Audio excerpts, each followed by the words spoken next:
Hello, Galaxy. I'm Chris Pirillo, and this is my view in fewer than two. The algorithm is in trouble. As long as you live in the EU, the European Union, the Digital Services Act has gone into effect. DSA. What's that?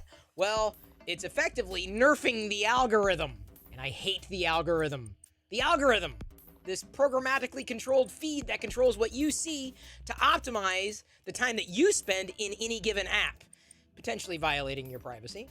But more than anything, I feel hurting creators. The relationship that I had built over time on this platform, that platform, the other platform, was effectively destroyed, upended with the advent of the algorithm. Because I could no longer just create content the way that you might want me to create content. I have to create it for something else, not someone else. Something else. Because I'm now competing with a billion other creators, right? That's one problem. But more than anything, the idea that follow or subscribe means anything anymore, that's mildly antiquated. It doesn't mean anything.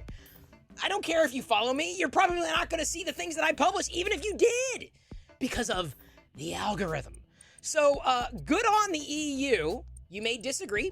Feel free. I'm interested in your opinion, how you feel, especially if you live in the EU. I doubt anything like this would pass here in the US. I wish it would, because I'm not a fan of the algorithm as a creator, because I felt like, and I still feel like, I have to optimize myself for a computer. Which, of course, then, helps you behave the way the app wants you to behave.